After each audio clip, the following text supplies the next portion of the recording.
I'm going to be tying a Southern Appalachian pattern today called an orange palmer.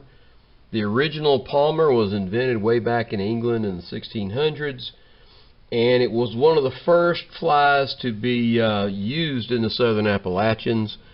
There are records of palmer flies being used as far back as the 1880s around here. And of course, Southern Appalachian fly tiers have put their own twist by tying them in yellow and orange, and they claim ownership of those patterns. There's one rumor that the palmer started with Turkey George Palmer, who was one of the first guys to stock rainbow trout in Cataloochee Creek. But the actual palmer is listed in flies from England a long time ago. We'll just say that the Southern Appalachians adapted it to the fish they were fishing for. I'm guessing the yellow palmer would represent maybe any of a lot of different species of yellow mayfly. We also have a lot of yellow stoneflies and even some yellow caddis.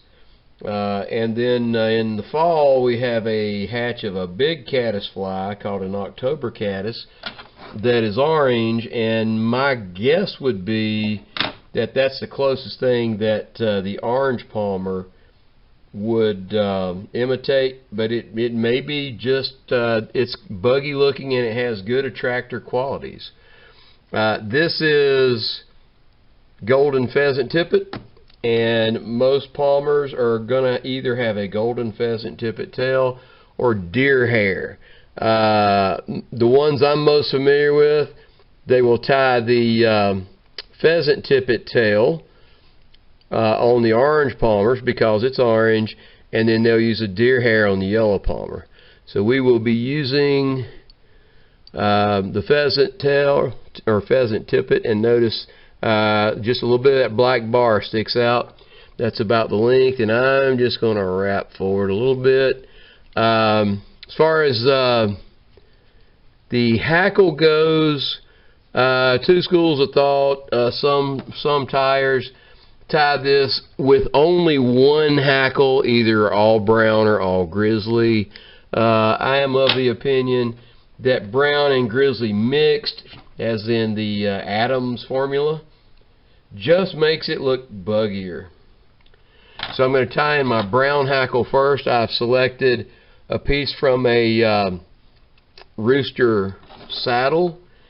They're a lot longer and tend to be uniform, and you can tie 4 or 5 flies with one of these things. So I've trimmed it. I will tie it in right at the tail, and then I've selected a grizzly hackle, once again from a saddle. Nice long thin grizzly. These are sized, I'm using a size 12 hook. These are probably size 14 hackles. They'll still go down past the hook point, but they won't extend too far down. So we'll tie this one in at the tail.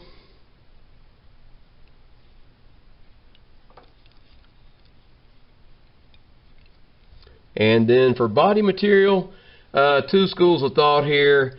I know a lot of tiers will dub this, but most of the body is going to be hidden by the palmered hackle in the first place.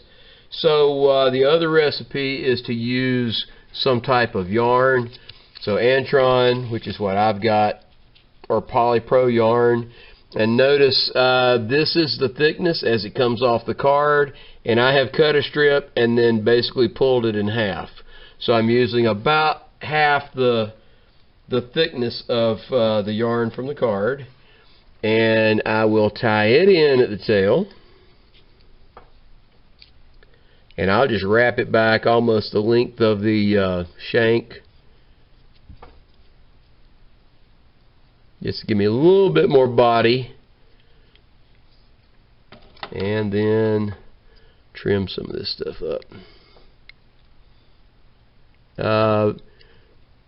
The only drawback to these flies is if you have trouble seeing your fly on the water. There's not anything white. It's not like an elk hair caddis with a big wing that you can see.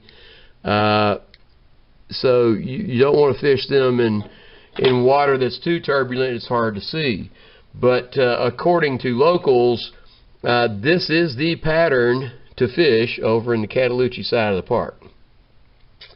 So now that I've got the thread up here ready to tie off, I'm going to wrap the body material and fairly uniform, overlap just slightly. Doesn't have to be perfect because remember, it's all going to be covered by hackle.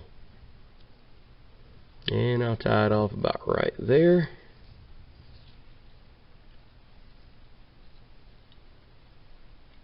And trim.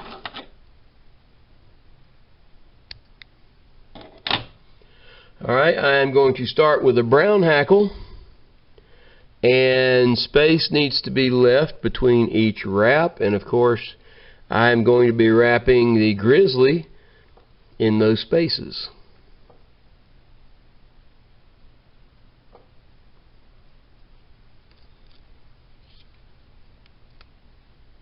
So tie off the brown and trim. And then I'm going to wrap that just a little bit better, get the head started anyway.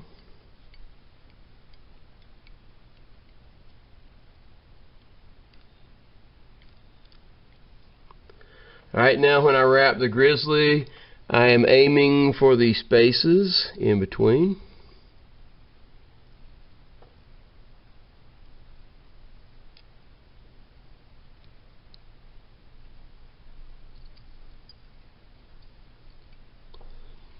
So the brown combined with the grizzly gives that a nice buggy looking appearance.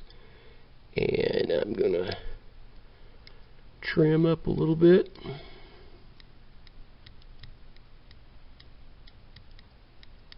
Do a couple more wraps. And whip finish.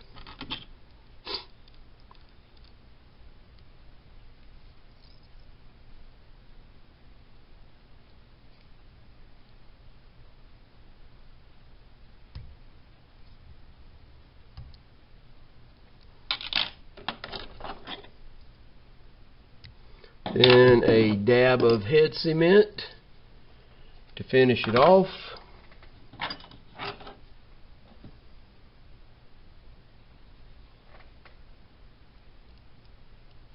I'll get that out of the eye later. And that is an orange palmer.